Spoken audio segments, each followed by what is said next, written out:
And we have here with us with the Wildlife Bureau, Adam Butler, who is here and joins us here today. Good morning, or good afternoon, sir.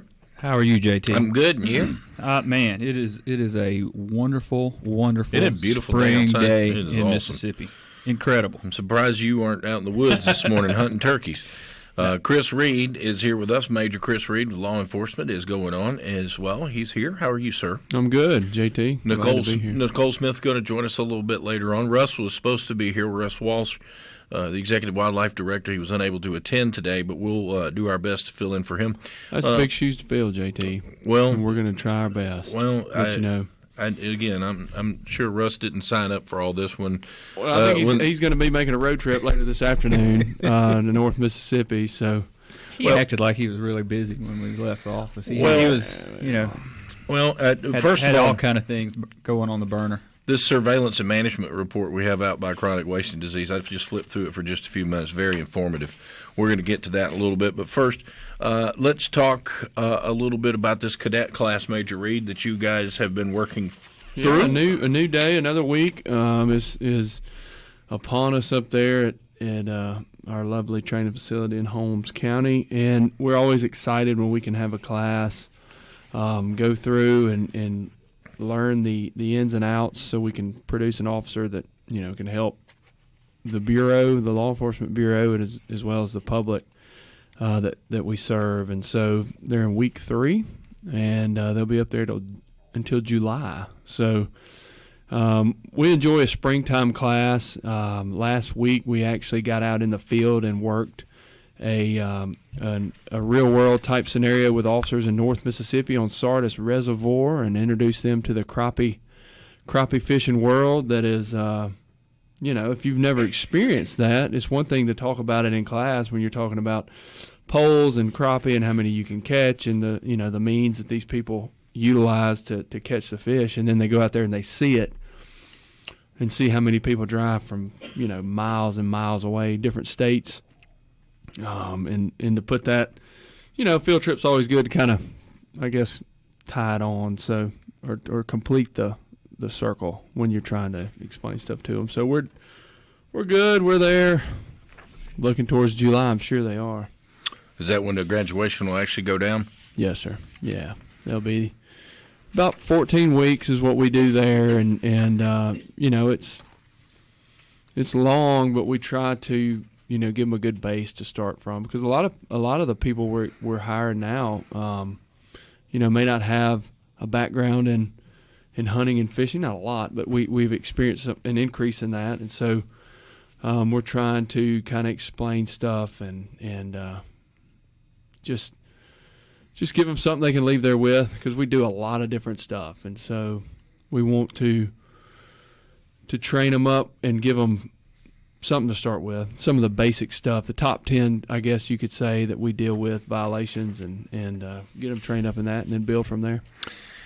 And Adam Butler, obviously, we've got the turkey harvesting report continues. How many days you got left? We got a little over a week.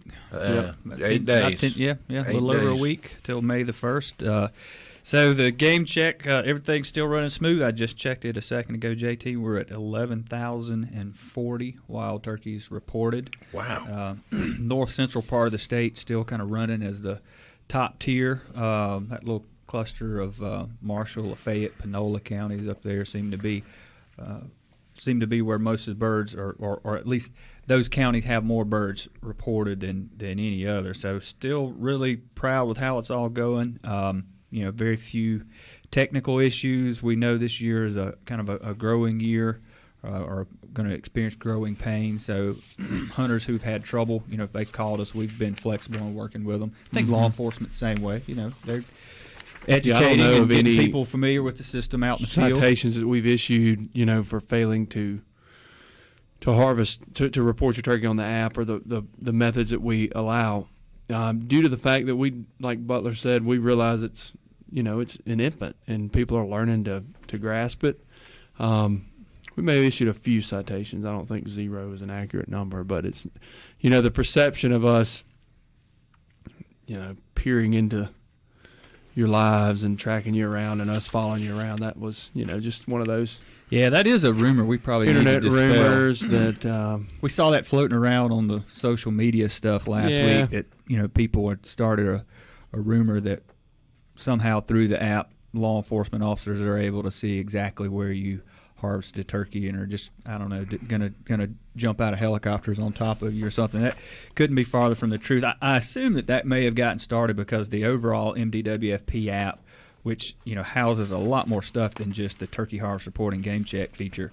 But when you sign up for the app, it does ask to use your location to give you up-to-date weather and up-to-date sunrise and sunset times. So, if you're a hunter in the field and you're going to be hunting in an area that, it may not be where your home is located, you can see what the weather is, where you're at, what the forecast is. And then, especially if you're a migratory bird hunter, you can see those sunrise and sunset tables on there. So that feature does require the phone to have access to your location to give you that most local weather, but that's not something that we can look at behind. And the actual game check part of it's not even tapping into that.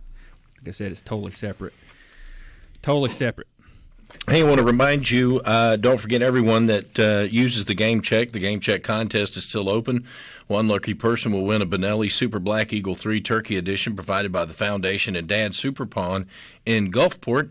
You need to do a few things in order to enter the contest. You need to like MDWFP's Facebook page, or you need to, next, you need to like the official contest page. Then complete the registration form at the link provided in the post. All this info can be found at mdwfp.com/gamecheck under additional information.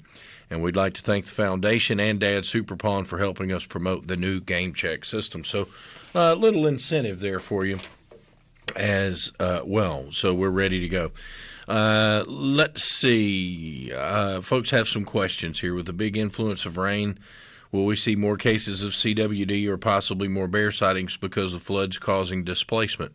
Well, there's always that possibility. To move some deer from some other areas. Sure. I mean, I don't know where the listener was going with that. I mean, obviously with the bears being displaced, you may see them showing up in places close to the Mississippi River where they would normally be. As far as how that affects CWD, I don't think anybody really knows. I mean, it's going to congregate deer in some areas, which you would suspect would increase transmission rate, but how that flooding and the prion staying in the environment, I guess we don't really know on that. Mark on the Res says, do we have any information on Pelahatchie Bay reopening? Last time Larry Pugh was here, he said they had it about 90% controlled, and we're feeling pretty good about getting this thing handled, this giant salvinia on the reservoir. I don't know what the latest update is. That's not a decision that y'all make. That'll be up to the Pearl River Valley Water District, won't it? Yes, sir. I believe that is correct. And unfortunately, sorry to the listener, I don't know exactly when I don't know that any date has been released. I don't think they've put a hard date out but yet. There's always somebody there in the Fisheries Bureau that can answer that. Sure. And just call our office and ask away. And again, I think that's coming from Pearl River anyway. You're right. I don't think it's. I don't think that's going to make a decision that comes from y'all. What's this about an art contest? Tell me about that. Yeah, so we put out a press release today. I wanted to bring that up on the radio. It's really cool for the kids. We're doing an art contest through the North Mississippi Fish Hatchery.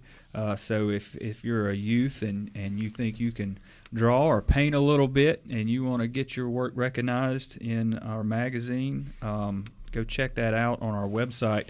Again, it's through the Fish Hatchery in North Mississippi. You don't have to be there locally to submit something. The deadline would be May the 10th. So this is any sort of art, outdoor, wildlife related. It could be a nice woodsy scene. It could be somebody landing a bass. It could be just anything.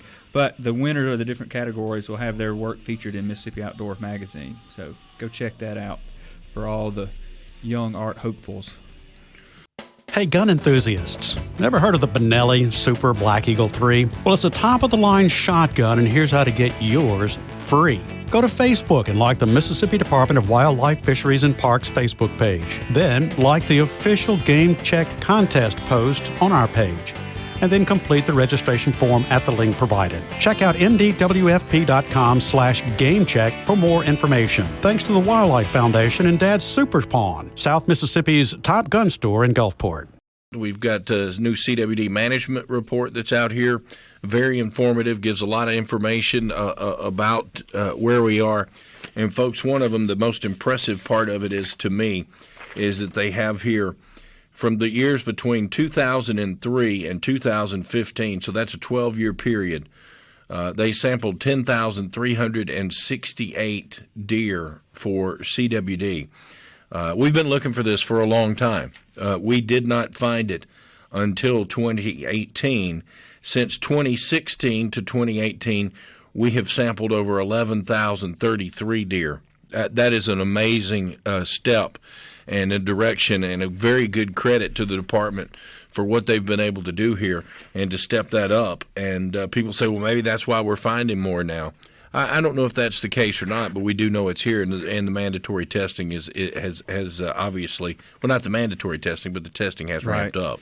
Yeah, JT, and I don't want to take much credit being the turkey biologist. I'm just sort of on the fringe of the CWD stuff, but I think the stats that readers can find in this management report just really says a lot about our staff and the dedication that they have and the work they do, both in the Wildlife Bureau and the Law Enforcement Bureau, and the response that we've given to collecting CWD samples. It's just incredible. The 13,592 yeah, I was going to say that. I was going to point that out. 13,000 13,000 man hours involved in just CWD specific activities over the past year. So, can't say enough good about how dedicated our staff has been and how hard they've worked to try to monitor for this disease. And also need to thank the hunters. I mean, in here, it mentions the number of samples from freezers. Let's see, where's that at? About 24,000 samples that we collected from freezers, which were the drop-off freezers that hunters voluntarily took their harvest to across the state. And that's, so that we wouldn't have those if it weren't for the hunters. So kudos to the hunters, and that's not even counting, the hunting clubs and the DMAP clubs and the other places where we work directly with hunters to gather samples. So, yep, if folks are interested and able to, I would recommend going to the website and taking a look at this report. It really goes over everything that's been done CWD related, like you say, going back to 2003, but specifically over the past year. It's a very impressive body of work for sure. New commission regs are right around the corner. New CWD zone has been established now. Is that something that's going to have to be done through the commission? No, and we've spoken about that before. The North Zone expanded. Right. To take in additional counties because of the positives that kind of came on late in the year in Tallahatchie County and Panola County. So, that zone is already expanding. It basically encompasses, I don't know how many counties that is. I had to count them up, but the north central part of the state, basically from the Tennessee line all the way down to kind of Sunflower, LaFleur, Carroll County to the south, running sort of that 55 corridor up in the north central part of the state. So that zone's already in there with all the restrictions that go along with the CWD zone in terms of regulating feeding and that sort of thing. That's there. The commission this past week, though, and what we really need to talk about some today, April is sort of the traditional month where we propose regulations to the commission for them to uptake. And we did that this year, and given the CWD situation, there's been some changes to deer season that hunters need to be aware of. And I should say changes. They're in proposal stage now, so they're in the 30-day comment period. But some of them are, I would say, fairly substantial in what they're doing. So let's unpack it, man. Let's get to it. So the Antlerless Bag Limit has been increased for most of the state. Why is that being put out there, guys? So just a couple of years ago, we actually dropped the Antlerless Bag Limit down to 3, but we've increased it back to 5. And the thought process there being, what other states have shown is that high deer densities lead to increased transmission rates of CWD. And so, Mississippi has in parts of Mississippi at least, has a very high deer population. So the thought process there being we want to give hunters the flexibility to take more antlerless deer to control populations, should they desire to do that in their area. And so that change affects the majority of the state. The southeast zone is going to remain with two. Yeah, and that's us recognizing that, hey, deer populations in that southeast part of the state are not as dense and not doing nearly as well as they are elsewhere. So we're going to leave that alone. Don't necessarily feel like that part of the state needs additional opportunity to control populations. But for most of the state, the antlerless bag has gone back up to 5. Also, I believe part of the new criteria would be to allow for private land only, to allow one of your 3-buck bag limit to be any antlered deer. So that could be a spike if you wanted it to be. That's right. And that's probably going to be a regulation change that may meet with some raised eyebrows from a lot of hunters. We've for a long time now here in Mississippi have had antler restrictions to increase the age structure of the buck population out there. And by and large, that's been wildly successful. When we compare ourselves to other states, we on average, take more older class deer here in Mississippi than most any other state in the country, and that's coming from the Quality Deer Management Association.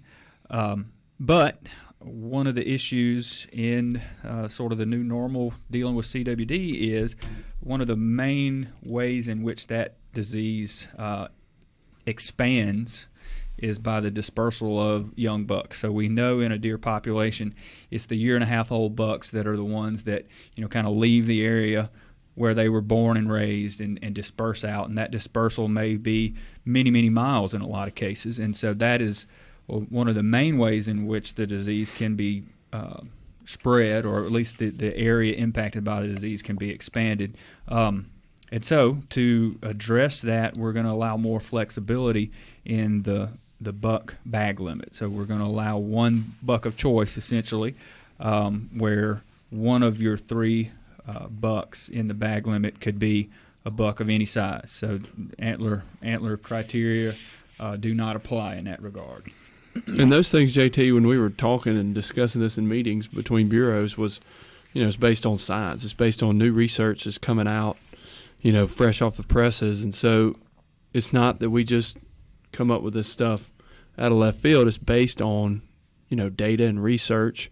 And so I think that's a proactive approach that the agency's trying to take, like Adam said, to mitigate the spread of those young bucks, which are, a big carrier of the disease at the dispersal rate. And then another thing that's kind of a response to some of the feedback we heard last year was if a hunter decides that they want to have their deer tested and they find out that it is a CWD positive deer and they want to dispose of the deer because, we don't advise eating sick deer, we will issue that hunter another bonus tag, I guess you will, to go out and to be able to harvest another deer on top of what was allocated. So if you're 5 antlerless deer, you can shoot 3 bucks, you get 8.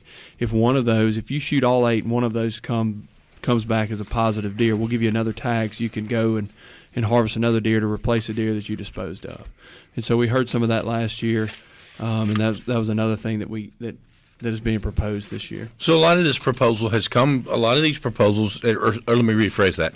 Some of these proposals have come from some of the public hearings and things like that where people have stressed that. Sure. Yeah, sure. And that's why they're important and important for people to participate in. We have 3 public meetings coming up this week and the next one few going days, on tonight in actually, Batesville. In Batesville at the Civic Center in Batesville at 6 p.m. So if you're interested in all this, and particularly being that that's kind of in sort of the new expanded zone, Panola County, I would suggest any listener in the Batesville area that's really cares about deer hunting and the future of deer hunting, turn out for that because, as you say, JT, and as Chris was saying, we are listening to hunters. For the most part, we want hunters to be a bigger part of the solution to this issue than we as an agency are. We're relying on hunters for samples. We're relying on hunters for buy-in and their response.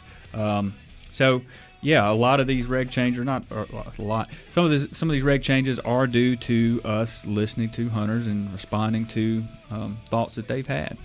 Let's get back to some more of these proposed commission regulations, new waterfowl season framework that is out there. We know about that. We talked about that just for a second, not much, but obviously Cindy Hyde-Smith, a newly elected senator, was able to get some proposed legislation or some legislation that would actually extend it to the end of January. Right. Yeah. And I think a couple of things in this waterfowl or migratory bird package that we probably need to talk about. There's that. So, JT, for quite a while, duck hunters here in Mississippi and Louisiana, kind of at the bottom of the flyway. We know that. We get them late, and we want to have that season as late as possible.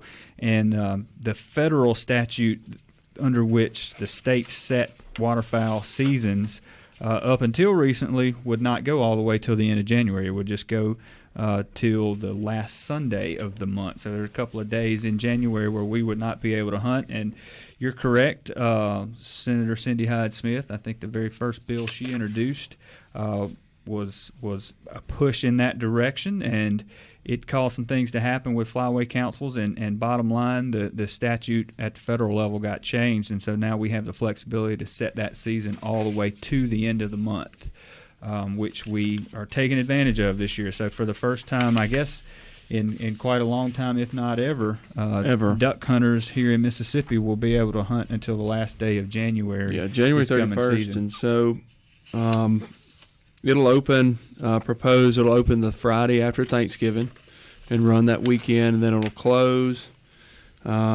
for 5 days and open back up on December 6th and run straight on until January 31st. Right. So the number of days that we're allowed to have didn't change, so we still try to have those splits early to maximize the number of weekends, but now we're able to push it all the way. One big change that did happen in addition to this 31st day January was the youth weekends also allow, and this is a pretty big deal, veterans, military veterans, and active military service members, they get to hunt on those youth days now. So it's not just a youth day. I guess it would be a special privilege weekend, right. And that was in Senator. That was in her bill, and so so it's not just going to be the youth that get to go out there. It's going to be a veteran. And we're going to come up with some forms that establish, there's the next question. Well, what does a veteran qualify as, right? Right. Was I an R2C in junior high? Does that qualify me as a veteran?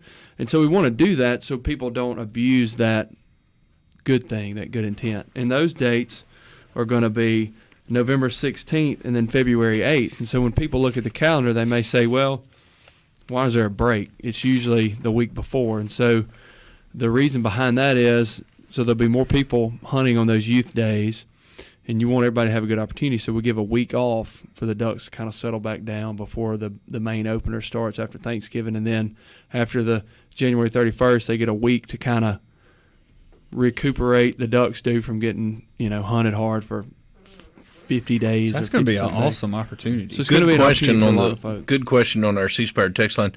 Will that extend youth duck hunting into the first week of February now? It does. It does. Yeah. So but it's not Saturday. the full week. It's just a one day. February 8th. Mm-hmm. Okay.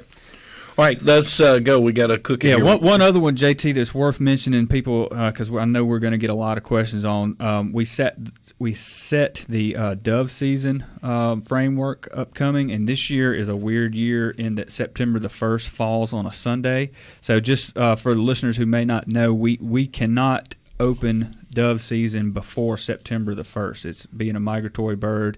They fall under certain federal statutes, and so we can't open any earlier than September the 1st, and generally speaking, as an agency, we shy away from opening major hunting seasons on Sundays.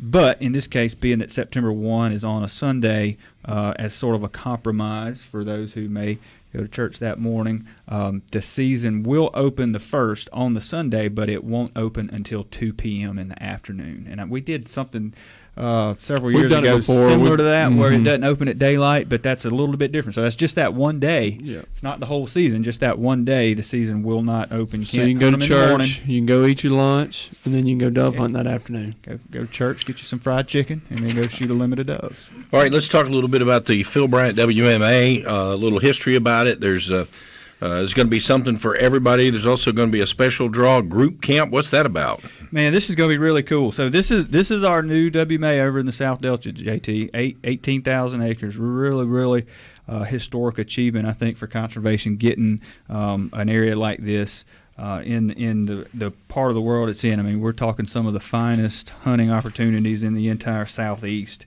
And so being that it's a new area, not been hunted publicly, or not been hunted as a WMA public, it has a long history of a lot of hunting camps going back a long time on there.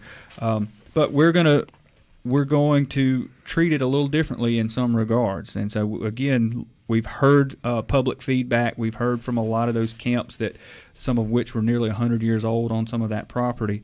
And so this WMA will have some unique opportunities. You mentioned one of them, the group camp. So we're going to have a section of the WMA that will be a special draw, and it will be you're going to have a hunting camp is what it amounts to. We really want to perpetuate that hunting camp atmosphere. We want to give people an opportunity to kind of experience that Delta, that old school Delta hunting camp feel. So if you are drawn for this special draw, you and a party of 4 will be able to have a 1,000-acre unit of the WMA all to yourself for an entire week.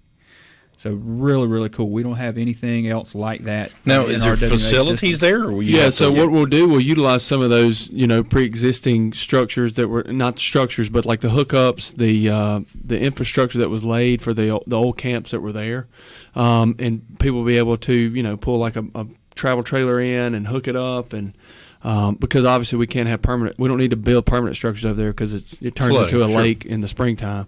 But they'll be able to, and that was kind of the thought process. Like, you look trying to target youth and you try to target these new hunters.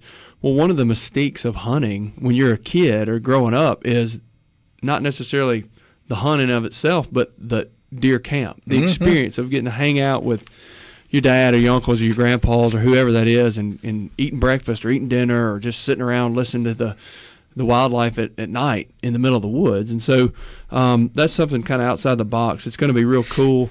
You'll have the place to yourself, like Butler said, 1,000 acres, and for $15. That's how much a WMA in the permit Delta costs. now. I mean, we're talking about some of the best big buck opportunities in and the you'll have Southeast. it for Wednesday through Sunday, all to yourself. Me, you, Butler, and Chip could go over there and have a camp for a week. Take off work. Sign me up. Yeah. Well, we'll put Butler's name in the drawing. I'll be the cook, JT. I'll be the cook. I think Camp cook. I don't know, man. JT can be the camp cook. Look, I'll relinquish that to anybody that wants it. I think it's I'm really usually cool, the one though. that gets tagged to do that. Yeah, I think it's really cool though, and it makes me think about. I don't know if you ever read William Faulkner, that the Big Woods book, The Bear, where he talks about them going over to the Delta to the hunting camp and the wagons It's and all magical of that. over there. Yeah, that's what it makes me think about. Like it's exactly what Faulkner was talking about. A lot of driving people, to the Delta. A lot of people got upset with that, but y'all weren't the ones that owned the land, and y'all weren't the ones that sold the land. Y'all were the ones that procured the land, though, to open it up, because let's face it, if this would have been sold, let's just say this could have been sold to someone from out of state. Yeah, you'd have never stepped foot on it. You'd have never stepped foot on it again. And now that the department has it, it has become a WMA. Yes, I know it's not private hunting camps anymore, and I get that, and I know there's upset people about it. But at least now you can still go back there and hunt there because of it being a WMA, because y'all have reopened this back up and now made it more accessible to even more people. History is a big part of hunting, and one thing that I think is pretty neat also is that place was made up of a bunch of hunting clubs, and they had unique names, and some of those are some of the oldest camps in the state. And so those units, we've left some of those names attached, like the Backwoods Unit or Buck Bayou Unit, 10-Point Unit. These are the names of the actual hunting clubs that are there that are still going to live on through. They're not a different set of folks will be hunting it, but those names and that mystique will still live on.